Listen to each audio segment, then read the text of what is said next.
and we'll take care of everything. So the counseling department has 4 school counselors. Our department chairperson is Cami Hyde.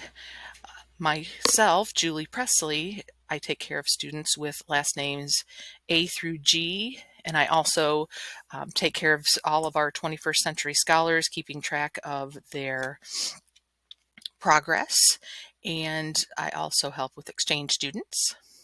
And I also help students, athletes who feel as if they would like to participate at the collegiate level in terms of making sure they meet all of their requirements, and those things will also be addressed. We also have Angela Stremming, and she takes care of students with the last names H through O. And then we also have Erica Scroy Jump, who takes care of students with last names P through Z. So on the screen, you can see kind of the outline of what we're going to be following. Handouts we've got that were left. There are Diploma Guidelines, the Indiana Department of Education Pathway, and then 21st Century Scholar Guides. If you would like to have your student pick up any of these documents, especially the 21st Century Scholar Guides, even if your student is not a 21st Century Scholar, that has helpful information in those booklets, and they will be available in our counseling offices. So to get started, the Diploma Guidelines are here, and there's a link if you click on it so that you can actually read the document.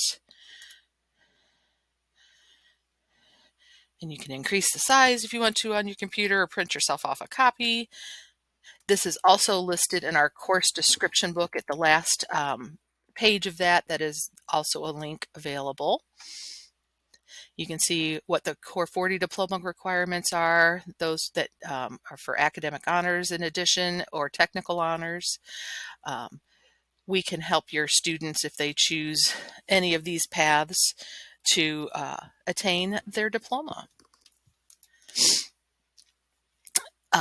There's also the Indiana Department of Education Graduation Pathways document. You no longer can just do the diploma requirements. We have to get or the regular diploma requirements, as most of us are used to. We also have to go through a couple other things to make sure that they have employability skills and post-secondary readiness competencies. So that first document I showed you goes through the different diplomas. Box 2 is how we refer to these other pieces. Learning and demonstrating employability skills. We have all of these options here. If your student participates in an extracurricular activity, that takes care of things. If most students do a senior project, so then they would have that, or there could be some certifications. Some of our programs, students can earn things of that nature, or receiving dual credits, things of that nature. They can, or if they have an outside job and we just get verification of those, that takes care of box 2, usually not too difficult. The more complicated piece comes with this part 3, post-secondary readiness competencies. If your student earns an academic or technical honors diploma, that takes care of it. They could also score these benchmark scores on the SAT. Those are actually quite challenging to achieve. Or they could take the ACT, which is similar to the SAT. In our region, more students take the SAT still. Then there's also the option of the Asvab. You may think of military. The military does sponsor it, but it is not a military entrance exam that they use. It's more of a career investigation, so it kind of lets students have an idea of where or what areas could best suit them. We offer that twice a year, once in the fall, winter, and once in the spring. They could earn an industry certification. We're really working on building out the number of those that students can earn. Apprenticeships, if they have, they must be federally recognized if they get an apprenticeship. Most of our students do what's called a CTE concentrator. And when I refer to pathways and things like that, I'll hit that a little harder in more detail. There's also AP dual credits. Students can earn, if they take 3 courses, and earn a C average or higher. One of those courses must be from a core content area, which is math, science, English, or social studies. Locally created pathways, we're working on adding a couple of those, and I'll address those a little bit later too, kind of when it kind of goes back to that CTE concentrator piece. And the students could potentially utilize a waiver, but we avoid that at all costs because we usually can get other pieces here. The waiver does include like attendance and things of that nature. So that is the Indiana graduation pathways.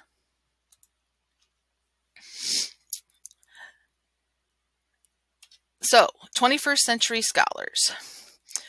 As I said earlier, I'm in charge of taking care of those. If you believe your student is a 21st century scholar and they have not been invited to my Google Classroom for their cohort, please don't hesitate to reach out to me. There is a question in their Google form when they do their scheduling, and I'll be checking that definitely to make sure that we've got everybody in our system with transfer students that doesn't automatically transfer them to us. So if you think that your student was a 21st century scholar, you had to have applied when they were in 8th grade.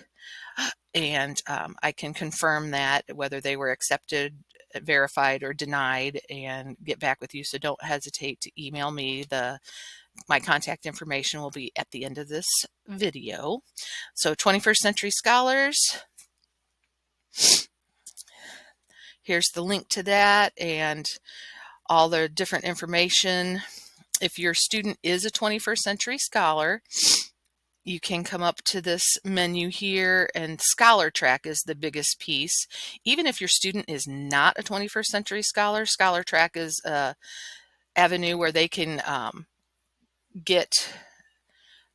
verify different things, and this is where we kind of keep track of things. I'm not going to actually log in because people's names, and I don't want to violate any FERPA.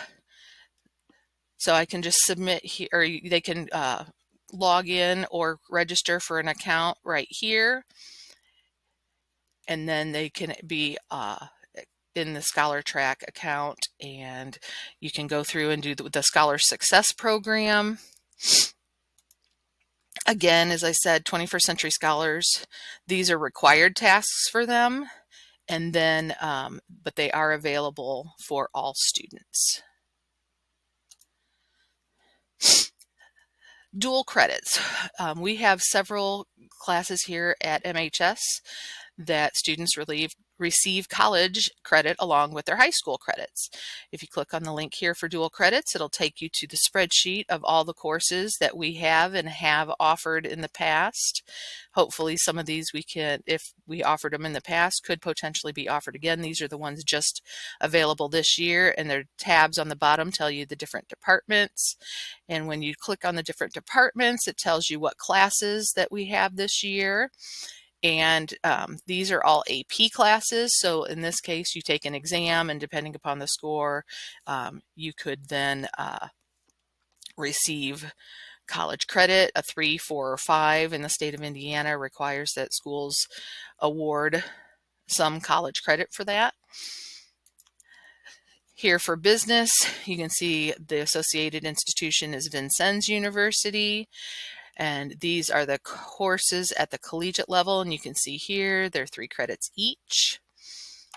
Let's see, in terms of social studies, I wanted to pick this one out because you can see here, this one's, the institution here is Ivy Tech, and they can actually receive 6 credits in American history if they take the U.S. history dual credit course that we have here. The other ones that we have are AP, and again are still going to be that exam that they have to take at the end of the year and score 3, 4, or 5 for a dual credit. Our career and technical education, as you can see, many, many, many different options here for dual credits, depending upon, in this case, our agriculture and technology vocational courses. You can see that Vincennes, Ivy Tech, University of Southern Indiana, this one specifically Ivy Tech, Indianapolis. And again, those would be the institutions, and this is free college credit. Then it comes to the NCAA. So in NCAA, for our athletes, I'm going to go to our counseling page. And then there's this tab here for athletes. Specifically, if they want to play at the collegiate level, Division I, Division II, where they can earn scholarships, this tells you about all the eligibility. And then NAIA, or for the other colleges that may do that, and they have specific courses that you must take in a certain grade point average. The more specific one is the NCAA, and I've actually created a Gpa calculator. You can download and save yourself a copy of this so that you could actually edit it. And you can put in, as you can see here, English 4 years required, math 3 years required. The ones that I have listed in here already are just the different, standard 2 credits for 9th grade. Algebra, geometry, algebra 2, those are all required for graduation. Everybody's required to have biology. Again, this is 2 years required, and then an additional year of either English, math, or natural or physical science. Here's social studies, 2 years required. Everybody's got to take geography. Everybody's got to take U.S. history. Additional academic courses, well, everybody takes government and econ, so I went ahead and populated those. And world languages, they can also have in this area, and you would just fill in what their class was, the letter grade, the value that they would receive, and here are the values. If it's an honors class, a weighted class, it would bump up that next higher numerical value there, and it would then, everything you'd have to put in here is that 0.34 since we're on trimesters, and then it does the calculation for you, and then it'll give you your course GPA. Within this is to get the full qualifier. 16 core courses have to be completed before their senior year, and 7 out of the 10 core courses have to be English, math, or science. Their core course GPA is a minimum of a 2.3. And again, that's just core course. So of just these that are included here. And then there are different SAT, ACT matching scores to be on Division I. You could also be an academic redshirt if your GPA in the core courses is a 2.0. And if you have any questions on going through any of this stuff, I am more than willing to do this for your student. Then we have the Hoosier Hills Career Center. At the Hoosier Hills Career Center, we're partnered with them for certain pathways that we're just not able to offer physically here in the building. Hoosier Hills is attached to Bloomington High School North, and students are bused there for several programs. There's a link here to the Hoosier Hills Career Center page through the Monroe County Community School Corporation, and then their website here. You can go through, talks about their schools that they have, interactive calendar, their academics. These are the different programs that they offer. However, just as a heads up, we do not participate in every single one of these programs, but you are more than welcome to inquire. They typically hold an open house, especially if your student is a current freshman, in the fall, and students can join these programs in their junior and senior years. Our website, if you go to the MSD website and go under departments and counseling, it will take you to our website. I've got a direct link here that I went to a little bit earlier to show you for athletes.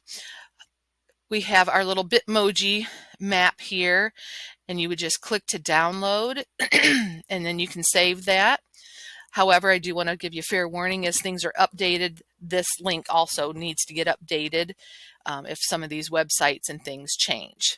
So using this, there are links to SAT to register, ACT to register, to the NCAA website, if you're a 21st Century Scholar, FAFSA when you need to get to that level. Diploma requirements are here. Link to Family Access and Skyward is directly here. Apex is what we use for some courses for credit recovery or e-learning, or I should say online learning, not e-learning from home, but online learning if we need to make up class or something like that. Students, some will go take a class or two through the Indiana Online Academy, so there's a link here for that. We use Naviance to request transcripts and use that for students to do college searches. If they're not sure what they want to do, they can do some investigation on careers to see, what do they want to do when they get out of school. Obviously, our daily bell schedule. We've got a course description book here. The link to that is also in that other page that you will see with the handouts and everything that I've been working from with the outline. Some more information about careers and community resources are available. Homework help, a link to the athletics page if you need that. This will take you to the MHS page. This will take you to the MSD website. But then there's our staff here in the counseling office. We have Mrs. Davis. She helps us out a lot in terms of getting students' passes, communicating. She's the one that you often get emails from with regard to contact tracing and COVID and all that. Hopefully those can all be reduced for all of us.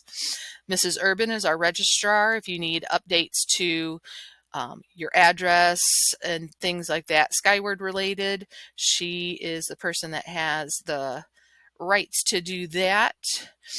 Mrs. Hyde, as I mentioned before, she's our department chairperson. Mrs. Scroy Jump, Mrs. Strumming, and myself, Mrs. Presley. And as you can see up here, if the students want to schedule an appointment with us, they just need to click on our image and it'll take you to our website so that they can schedule a counseling appointment. Or if they just want to send us an email, they can just click on our name and it'll give them our email address, be able to do that.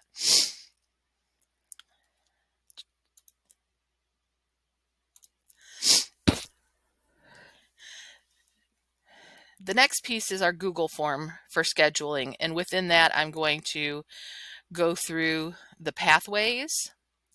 However, I wanted to also point out that the MHS course description book is also a hyperlink right here.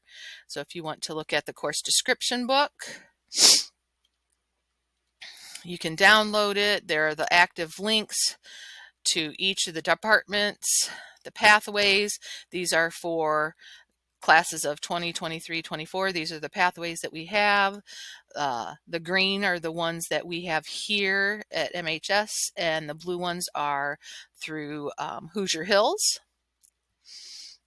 And then for 2025, here are all the different pathways. Again, in green for those that we're going to be offering here, and in blue for the Hoosier Hills. And classes of 2023 and 24 can opt into these at any point, and these are just the course titles that the students have to get the 6 credits. We're hoping that the majority of these we can get to where students can take them all in 1 year and get their pathway completed in 1 academic year, or if they get into one and decide they don't like it, they still have the option or the opportunity to get another one to meet that qualification. for graduation. Okay. Moving on to the Google Forms for scheduling. Let me drag this over. So your student should have received their email, and you also, that will take it to their scheduling form. I'm just going to show the 2025 to kind of go through. So there's a lot of key things. As they go through their Google form, they need to kind of keep track and ranking their choices, so that they can communicate that to us at the end of this form, in terms of getting things entered in. This is how we counselors will be assembling their requests for next year. We will take care of all required courses, so you're not going to necessarily see math, science, English, and social studies excuse me, in this form in terms of what they are required to take. We will take care of those. But we need to know, hey, if I can't get into, let's say drawing, I would like to take, painting or digital design, and we need to know their choices in order. So when we get those to be open for you to view, we know that if a class gets canceled or it just doesn't fit with the other courses that are either required or they would like to take, we have alternates to put in place. If a course is for 2 or 3 trimesters, they're going to be scheduled for all the trimesters and would not be able to drop unless, of course, there's a significant, just because it's like, oh, I decided I don't like this, or I don't want this, or we won't be able to do that. It's not as flexible because we can't offer every class every year. So we try to do that. You may not get all of your selected electives, but we're going to do our best to do that. We want kids taking classes that they want, because that's what we're here for. But sometimes it's just, since we can't offer every class every period, sometimes choices do have to be made. We do have a deadline to drop or change any classes being May 1st. So make sure that you get that communicated with your counselor in a timely fashion.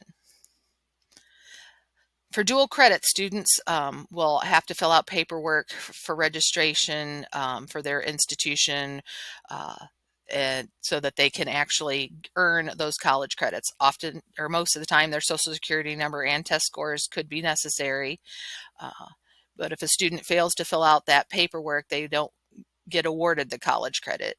And some who fail to complete that could be removed from the classes, especially if there's somebody who got bumped out just because the class was so popular. And there's more information for dual credit here. Then our counselor links to schedule appointments are listed here, so they can take care of that. And these forms are due by the end of the day on February 28th. I'm going to go in here and fill out this as if I were a student. Please pay attention that the very first question is asking for your last name. That's how we sort the document. So please be sure that you enter in your last name and then your first name. Here's that 21st Century Scholar question. Do you believe you're a 21st Century Scholar? You can click yes, and I will verify that. And if you're not, then I won't need to. Graduation pathway, again, more of that information is here at this link. I'm going to go ahead and expand this just a little bit so that we can read. Again, this was the diploma requirements that I discussed earlier.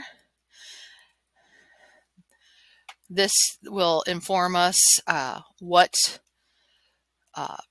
if you're going to use an academic or technical honors to be your pathway. This kind of indicates that for us. I'm just going to go ahead and click regular core 40. And then for box 2, what is your employability skill? If you already have a job, you can do work-based learning. If you do rewind or publications, different things of that nature, you can click on the project-based learning. Again, as I said before, a lot of students just do the senior project from English 12. If you've taken human and social services, if you participate in a sport here at the high school or active in a club, you do have to be a leader in the club. So like if your club has president, vice president, secretary, something like that, you can do that and you can check that off. So I'm going to say I'm going to do project-based learning. And based on what you've checked above, what are you doing for that? So if I'm up here, I'm going to say, oh, I'm going to do my senior project.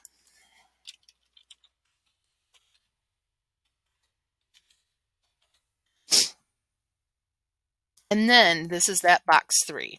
If you're doing an academic or technical honors, check.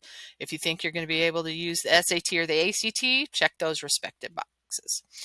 College bound, typically, AP or dual credits. Remember, it's 3 courses required.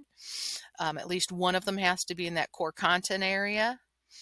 And then, or all 3 must be in a defined career sequence, meaning that if you're going to use vocational dual credits, they all have to be in a focused area. You can't take one for auto, one for construction, and one in horticulture, though they have to be in a true defined career sequence.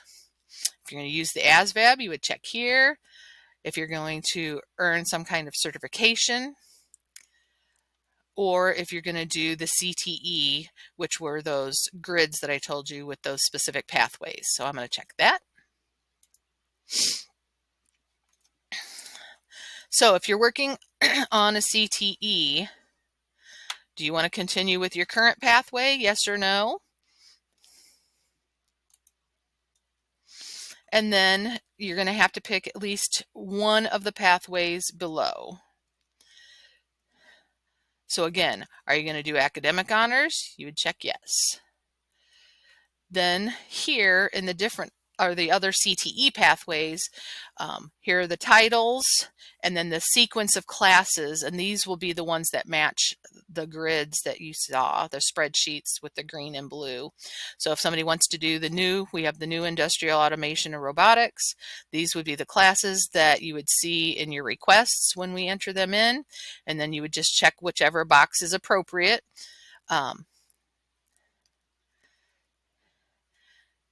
Then we have our agriculture pathways,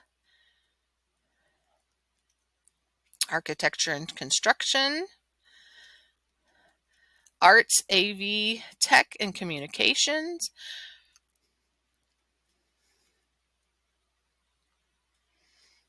business, education, health sciences, human and social services, public safety,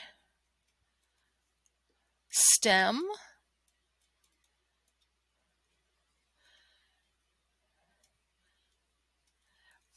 new this year is we have some arts. You'll notice that we have band, studio arts, choir.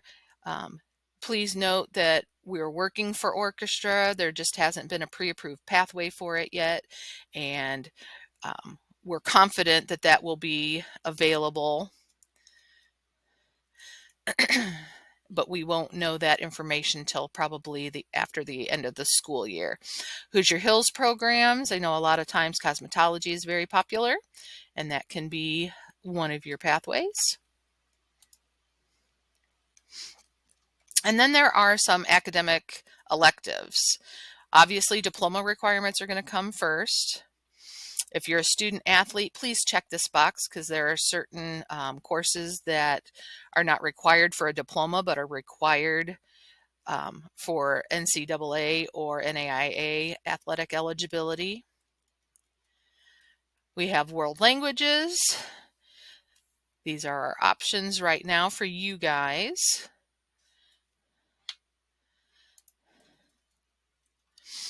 Other advanced courses that are available for the different classes. These might be different between current freshmen and current sophomores. So your list might be different than this one that you're seeing here. And then there are the advanced math courses. If you're ready, if you've had Algebra 2 this year, you may want to do Pre-Cal and Trig. That will get you credits for Ivy Tech. And just as a heads up, if you're wanting to attend Indiana University, you must take at least one trimester of Pre-Cal Trig to be eligible to meet their admissions requirements. If you've completed biology, you can take chemistry or physics. So you can choose between those. Some advanced social studies courses. You could do AP World History or AP European History. PE and conditioning, just so you know, you can earn a maximum of 8 conditioning or elective PE credits. So like there's also the unified sports that students could potentially take, activities for a lifetime. Those classes do contribute to this total of 8. For conditioning, select the appropriate trimester or trimesters that you want to be in your sport, and then please enter in what sport you are wanting to be in. The junior ROTC program can count for a PE waiver if you take all 3 trimesters. So if you're wanting to do that, you can check that off for elective PE. Oops, I forgot to answer that question. At least it lets you know. And then general electives. Music and theater, here are options. Note that for the different choirs, there are auditions required.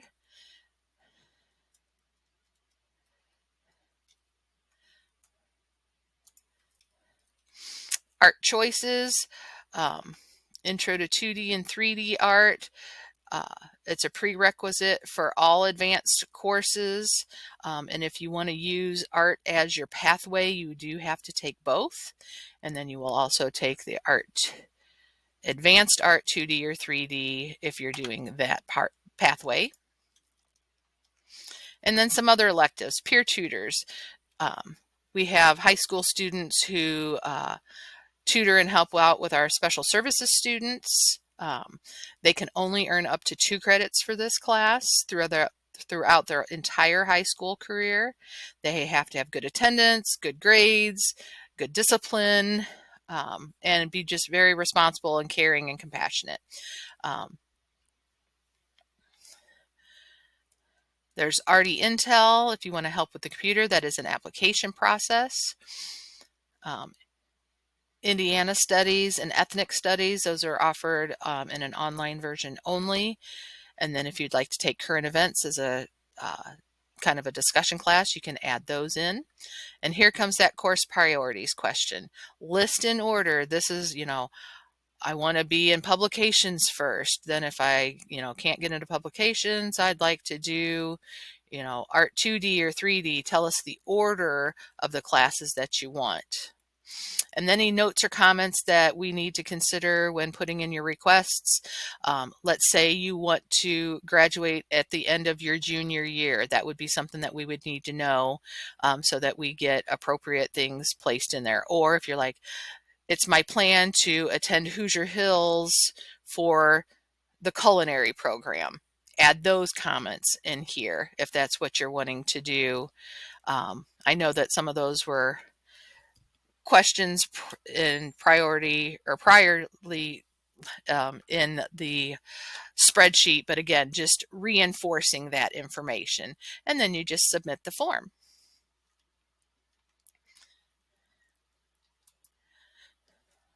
Let's go back.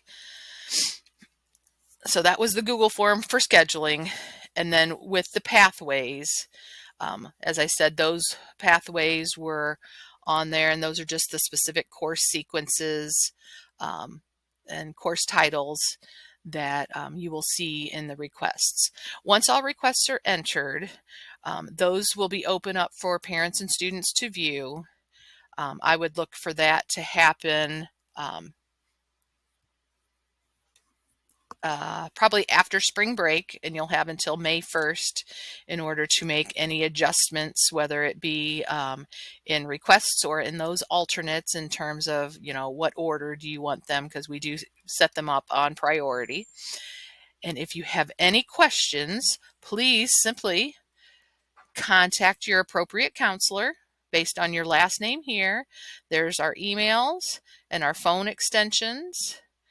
And again, if you go back to our counseling site and have the virtual office opened up, you can click directly to schedule an appointment. Those are for 20-minute blocks, and typically those are intended for students. However, parents can utilize that to schedule to schedule an appointment. And if there's any questions that you have, we are more than happy to help. And I hope that this has been informative and not too overwhelming. And if you have anything that you need, please do not hesitate to reach out. Have a great day and happy scheduling.